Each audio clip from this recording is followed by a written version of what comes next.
forward slightly. Jonna sighed, resting her chin on her hand. Yeah, but they're only after one thing. Helen stared into the middle distance, a wistful look in her eyes. Oh, I do envy you young people. Meanwhile, Stanley Roper was marching down the sidewalk, returning from his doctor's appointment. His face was a thundercloud. He threw open the door to his apartment, startling both Helen and Johnny. Stupid doctor, Stanley grumbled, throwing his keys onto the credenza. That stupid doctor. Stanley, what happened? Helen asked, sitting up straighter. He said I was in perfect shape. Stanley spat out the words as if they were a curse. Jonna looked confused. Isn't that good? Not to Stanley. Helen explained dryly to Jonna. When he goes for a checkup, he thinks he's wasting his money unless the doctor finds something terribly wrong with him. There's plenty wrong with me. Stanley argued defensively. Helen smiled sweetly. I can't argue with that. Helen, Stanley warned, pointing a finger at her. Oh, I'm sorry, Stanley. Did you tell him about your pain? No, we didn't talk about you. Stanley fired back. He turned his attention to Jonna, suddenly remembering something important.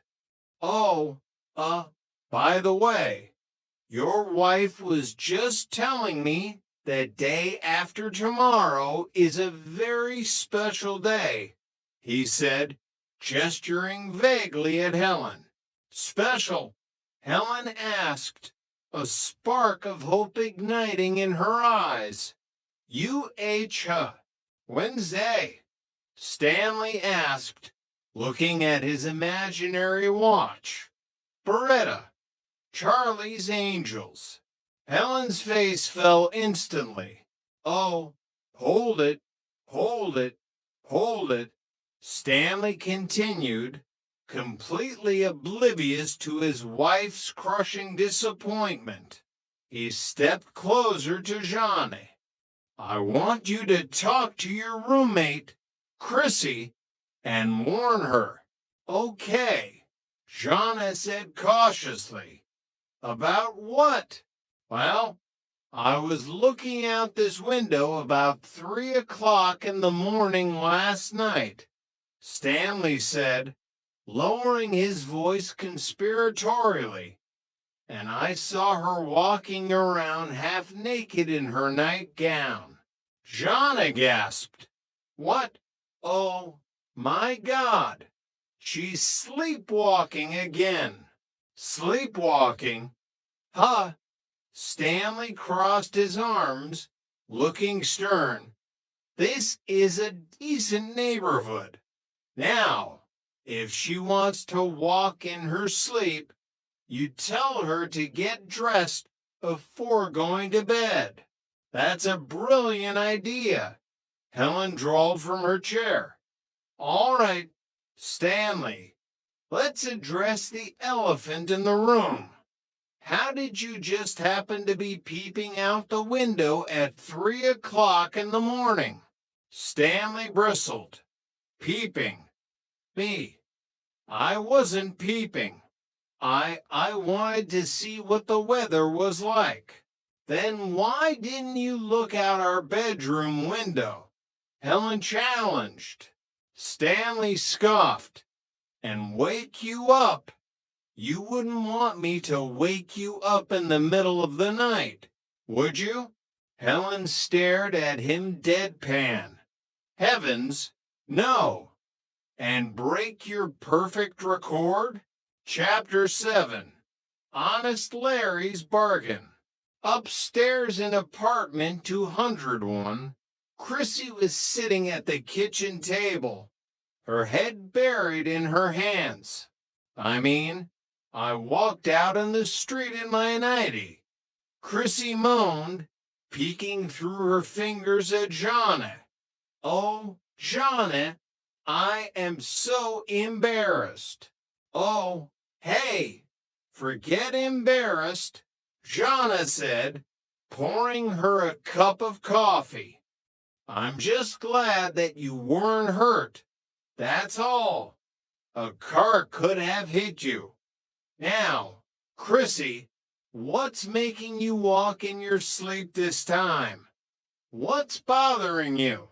Chrissy sighed, dropping her hands to the table. Oh, it must be Mr. Rogers. His secretary's out sick, and I'm substituting for her this week. Is he giving you a rough time? Johnny asked, taking a seat opposite her. He dictates too fast. Oh, it's not his dictation, Chrissy said, wrinkling her nose in disgust. It's his hands. The girls in the office call him Christopher Columbus. Johnny raised an eyebrow. What? The explorer, Chrissy clarified grimly. Johnny winced. Oh, boy. Hey, why don't you complain to his boss? He is the boss. Chrissy slumped forward. I have got a problem. Just then, the front door swung open and Jack strolled in. He was holding something small and squirming inside his jacket. Hi, Jack said cheerfully. Yeah, the one thing I'm concerned about right now is the sleepwalking. Though, Johnny continued, ignoring Jack for a moment. Sleepwalking? Jack asked, pausing halfway to the kitchen. What are you talking about? Jack, Chrissy walked in her sleep last night, right out into the street. Johnny explained, her tone serious. Jack's eyes went wide. Are you serious? How long has this been going on? Oh, well, it started when I was a kid, Chrissy admitted, playing with her coffee mug. You know, it wasn't easy being a minister's daughter. I had to be the best in school, the best in Bible class. When I couldn't do that, I got so nervous, I started walking in my sleep. Well, just relax, Jack said, his trademark grin returning. I've got something that will take your mind off it. He unzipped his jacket slightly. John leaned over, trying to see inside. I wonder what he's up to this time. Jack reached in and carefully pulled out a tiny, flop-eared, golden brown puppy. It let out a soft, high-pitched yip. Chrissy squealed instantly. Oh, yes. Oh, where did you get it? My friend Larry gave it to me, Jack said proudly, letting Chrissy take the squirming bundle of fur. Johnny crossed her arms, her skepticism immediate. Honest Larry, they used car salesmen. Jack, the only thing Larry ever gave anyone was the